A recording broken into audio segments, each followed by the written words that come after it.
Hey everyone, and welcome to episode 2 of Deep Dive, where we dive deep into the music of Marty Friedman. This is episode 2, part 1, so we are looking at the song Tearful Confession, and part 1 will be all about harmony, meaning the chord progression. Now, this time we are in a minor key. When we were in Illumination in episode 1, we were pretty much in a major key the whole time. Well, this time we are in a minor key, and that changes things a little bit. When we are working in a major key like we did before, we have one building block scale, which we use most of the time. In a minor key, we actually have 3 scales that are the building blocks. And those are the natural minor, the harmonic minor, and the melodic minor. Now, those 3 scales go hand in hand all the time. Now, depending on what kind of music you want to make, you might want to use them in different ways. Some music only uses the natural minor scale, and that's fine. Some music uses the natural minor scale, but sometimes takes flavors of the harmonic minor. That's great. Some music really emphasizes on the melodic minor. It's all fine, and it all creates different kinds of moods. And it's up to you on what it is that you want to express. So that's one difference between a major and a minor key. But other than that, we still have the same 3 main ways of building chords.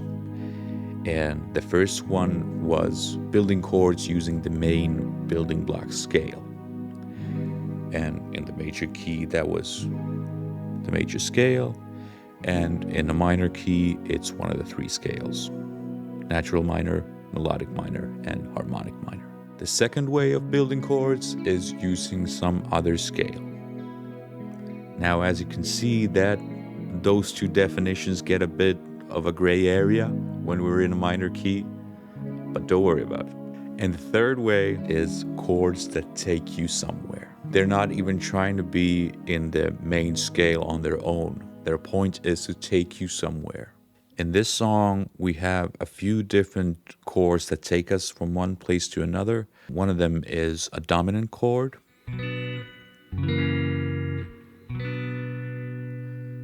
Another one is a diminished chord. And we also have some chord cycles that take us to different places, like a 2-5-1.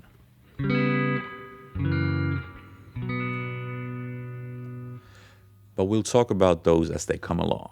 Now, as I said before, we have 3 scales: natural minor, harmonic minor, and melodic minor. I'll play you the major scale at first, and we are in B, so that's our B major right there. And in order to get a natural minor scale, we have to lower 3 notes. That's the 3rd, then the 6th, and the 7th. So here is the natural minor. Now let's talk a little bit about harmonic minor and where it comes from. Let's look at the major scale first. So,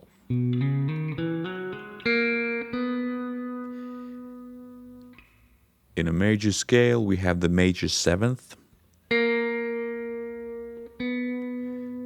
And it's also called a leading tone because it leads us so nicely into the 1, right? And a chord that has that note in it is the 5 chord. So the 5 chord takes us really nicely into the 1 chord. However, when we're in a minor key and we have the natural minor scale, we don't have the leading tone there. We have a flat 7. And if we use the natural minor to build a 5 chord, we get this. Now, personally, I love that sound, the 5 minor. I love it, whether it's in a major key or a minor key. I love that sound. However, it doesn't have that strong leading tone that you might want, which is this. So, what if we put that back into the harmony, meaning that the 5 chord will now have the leading tone in it. So we'll turn it into this. Okay? This means that we have this scale now.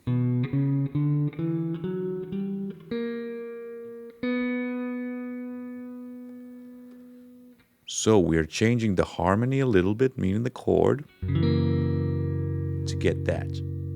And that's where the name comes from, harmonic minor.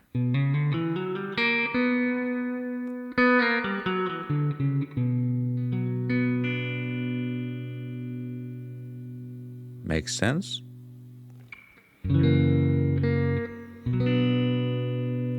Now, the most common place where we use the harmonic minor is in the 5 chord, which in this key B minor is the F sharp 7.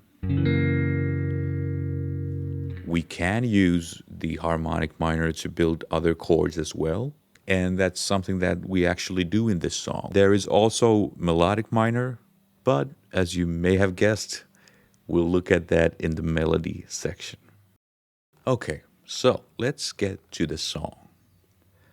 I'll play you the rhythm guitar part from the first section.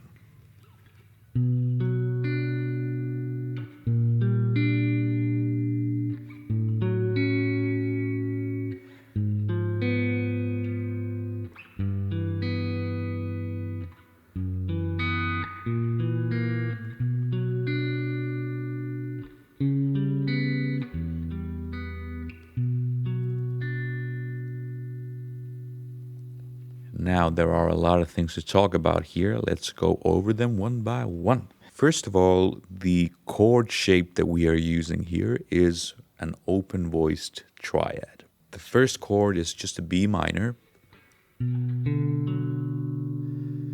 Now, this is a standard B minor in a root position. This is also called a closed voicing because every note is inside an octave and it's not spread out anywhere. However, we can open that up by taking, let's say, the middle one and put it an octave higher. So it goes there. So the notes are the same. It's still a B minor. It's just voiced differently. Voicing of a chord refers to the individual placement of the notes. The notes themselves don't change. This is still an F sharp here, but I can put it an octave higher. So this might be another voicing. Or they're all B minor, they're just voiced differently. Now you could grab that chord like this too. It's fine. Or like this. I chose to put it here because then I can really connect the chords in a smooth way. And I can also use the same strings pretty much all the time, so the sound is pretty consistent.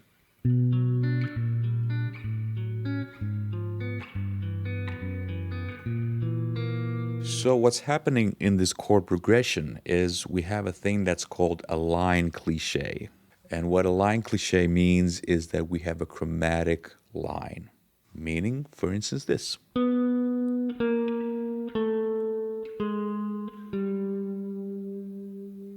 And then we have chords that work with that. One famous example is a song like My Funny Valentine, where everything else remains the same except for the chromatic line itself. So.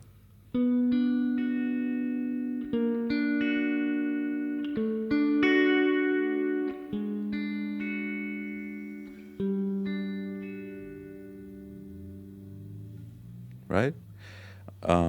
Another famous example that works a little bit differently is Hotel California, where instead of everything remaining the same, we're actually building different chords that really emphasize those notes.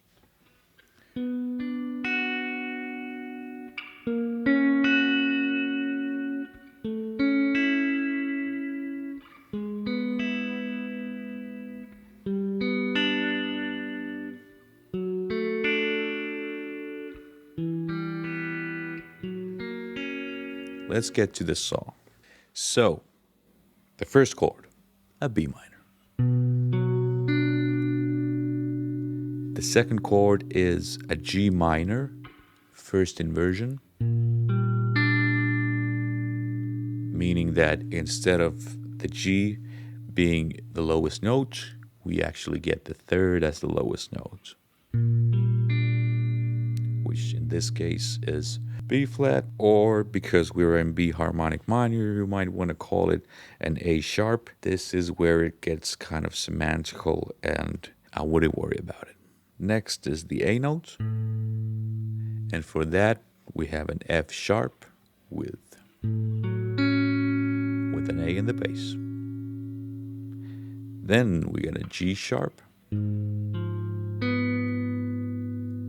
Now, since the G sharp isn't a part of B minor, one way to make stuff like this work is put a diminished in there. So this is one of those chords that's job is to take us to the next chord. So this is a diminished that is resolving a half step down.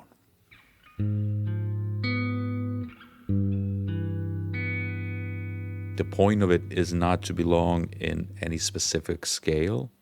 The point of it is to take us to the G.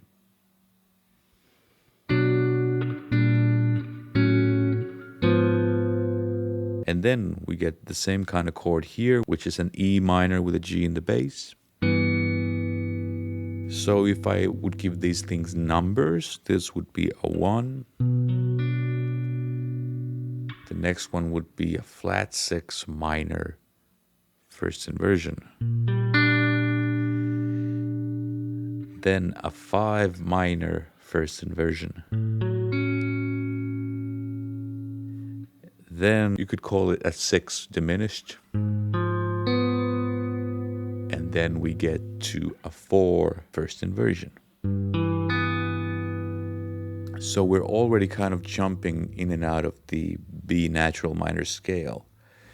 And that is to facilitate the line cliché. Next, we get an F sharp sus. And instead of just resolving it simply to the F sharp 7, we actually put an inversion on it too. So we get this. So this is still the same chord, basically. It's just that the bass note is changing too. And that takes us back to the B minor. And then we get a 2 chord. And a 2 in a minor key is this minor 7 flat 5 chord. And then we get the 4. And then we just repeat, except for the very ending. We get a bit of what we call a turnaround. A turnaround means just a way to turn back around to the 1. In this case, we have this thing.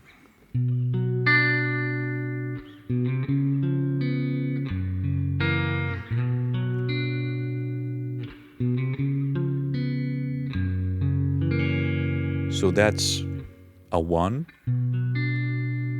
Then we have the C sharp 7, which is not in a natural minor scale. It's not in the harmonic minor scale. It's not even in the melodic minor scale, to be honest. But the point of the chord is to take us to another place. So it's a dominant chord that is taking us somewhere. And this happens to be a 5 that is taking us to the 5. So here's a 5 to a 5, and here's a 5. I know that that's a lot of numbers to jumble around, but the thing is that every single chord can have a 5 that takes you to it. Okay? B minor, its 5 is right here. Let's say, take an E minor, its 5 is right here.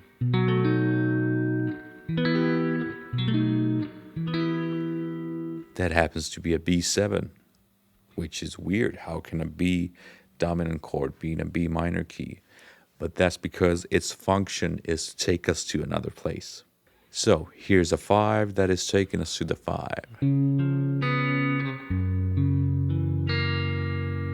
Now you'd assume that this would go back into the B minor, and that's a fine assumption to make. However, we are shifting gears. We're going to another key, and this time we're going into G sharp minor. Okay, so there's a lot of new chords, but don't worry about it. Let's focus on this one. So, G sharp minor. Now, you might have heard of a term called relative major and relative minor. What that means is, I'll take you to C major, so it's a bit easier to look at. C major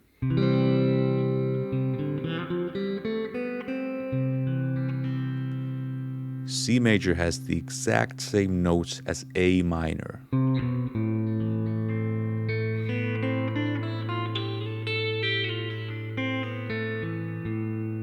That's why they are called a relative major and a relative minor. The relative major to G sharp minor is B major.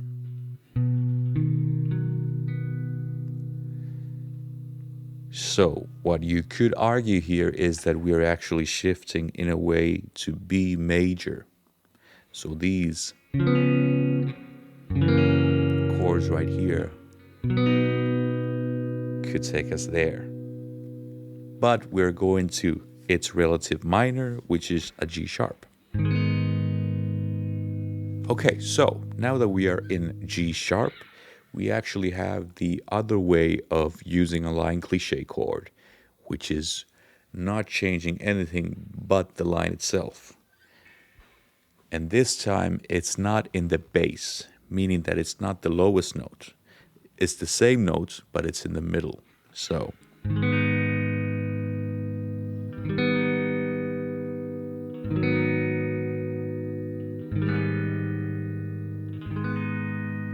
we are moving the G sharp around.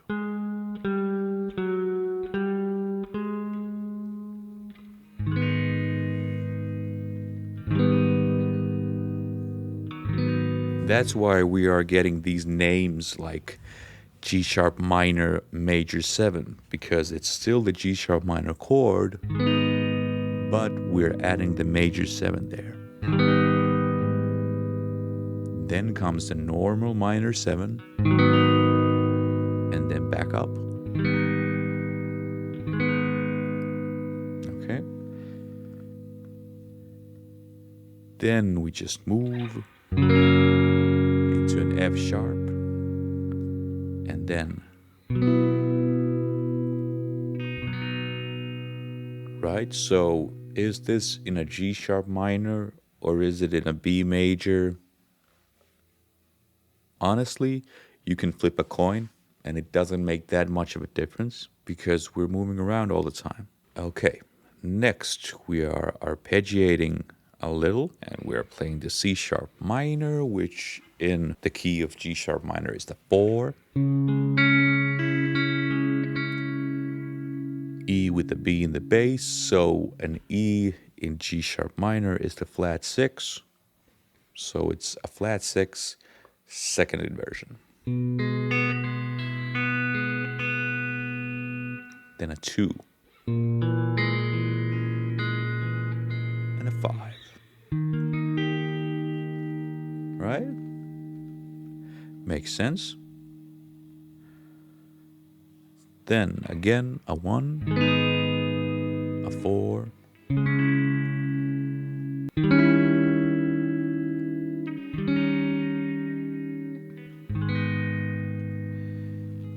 we're still having just the 5, which is a D sharp 7.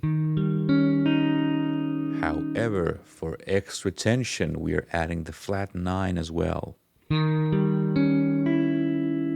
So the D sharp 7 is these notes.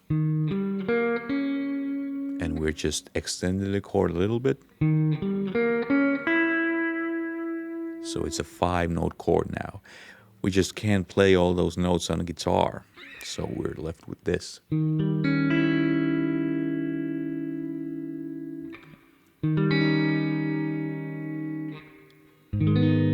back to the 1. Then the band kicks in and we get this distortion guitar.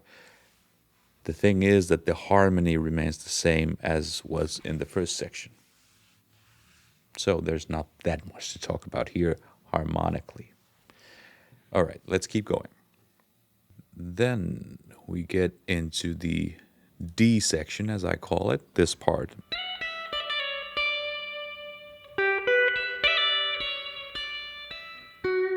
That part, right? So let's look at the chords.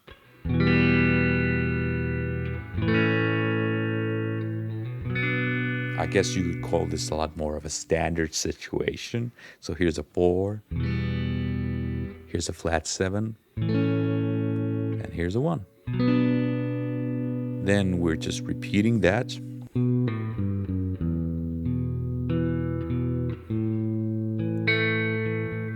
Then we get a little bit of a different vibe. Let's see what's going on here. So here's a A with a C sharp in the bass, so it's a flat 7 but first inversion. Then comes a flat 3. Then comes a 5 to 4, first inversion. Then a 4. Then we get again a 5 to 5, but this time it's a first inversion again. And a 5. And a 1 again. Then here comes the B7 again, which is a 5 to the 4. And we have this line.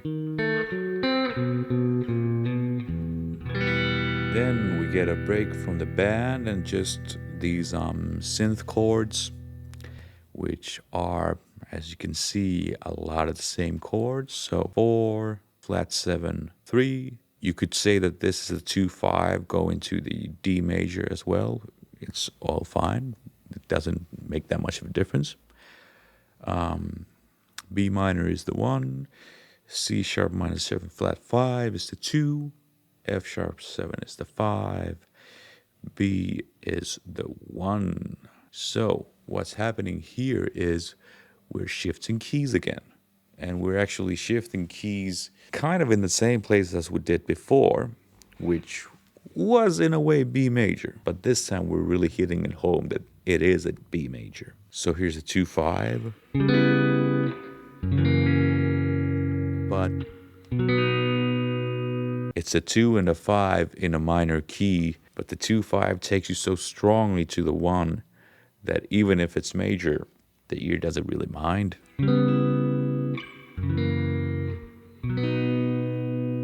Then F sharp minor. So here we have our 5, but it's a minor. So the first time we use a 5 minor is the time we're in a major key. So what is that? We're almost in the B major. If we were in the B major, it would be an F sharp major. But what happens here is we're using the Mixolydian scale.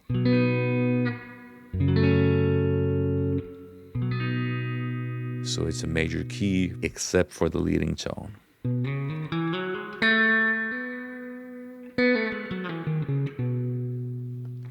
In a major key, a 5 minor is pretty rare. One place where you can really hear it is, for instance, You Only Live Twice.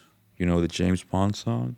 You only live twice, or so it seems. I love the 5 minor. It feels like a warm bath. That's the way I recognize it anyway. All right, let's keep going. Next section is, now we are really in B major. So the first chord we have is a 4. Then we have a 5, but we still have the 4 in the bass.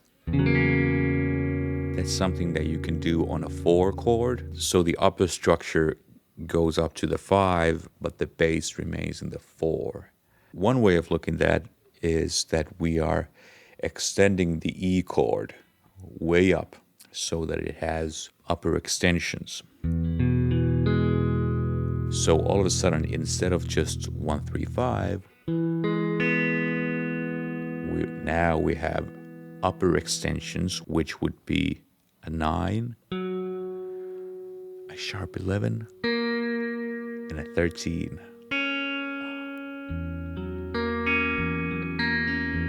Either way you look at it, it's still all very much inside B major. Next chord is the D sharp 7, which is the 5 to a 6, and the 6 would be a G sharp minor, except here, instead of a 6, we're going to a diminished chord again. Now the rhythm guitar plays this, where the lowest note is the G sharp. However, the bass plays the D. So I put it as a D diminished 7th chord. And what happens with the D diminished is that we're going from a D sharp down chromatically to a D, and the D diminished takes us nicely down again to a C sharp minor. So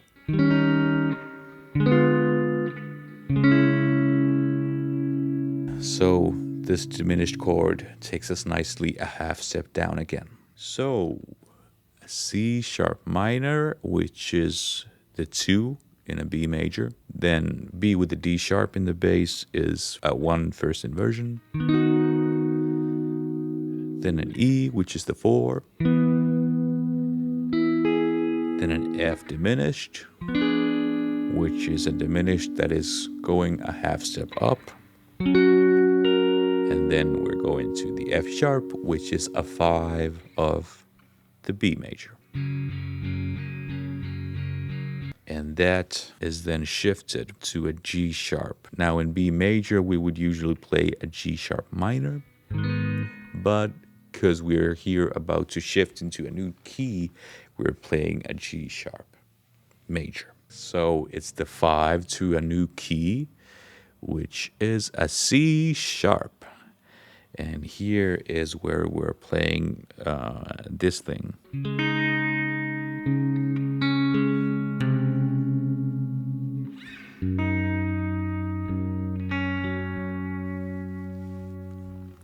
So we are in C sharp major. So we have a 1 chord, then a G sharp with a B sharp in the bass. Oh yeah. C sharp is a key that has so many sharps in it that we have a B sharp in there. You can call it a C, it's fine. But what this is just a 5 chord first inversion. And next up is a 4. Then a 5 to 6. 5 again, and a 4. And a 4 minor. Remember that from Illumination? We're just borrowing a little bit from C sharp minor.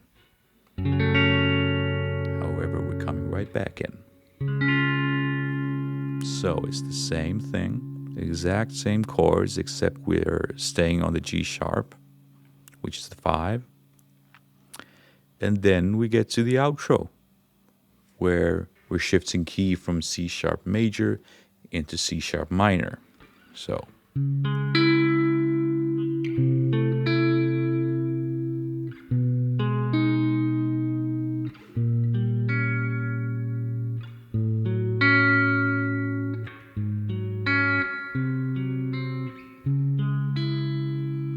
the same function on every single chord.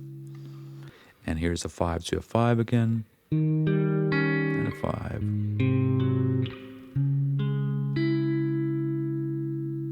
And a 5 to 5, and a 5.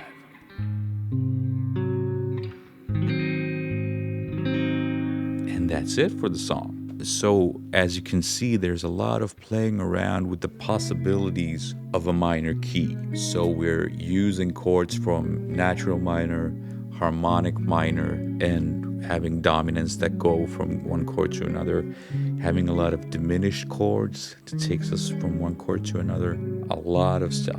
That is it for the harmony here. All right, so that's it for part one. If you want to support what I do, you can find me on Patreon. There you can suggest songs that you would like to see covered or analyzed. And thanks for watching. All right. See you in part two.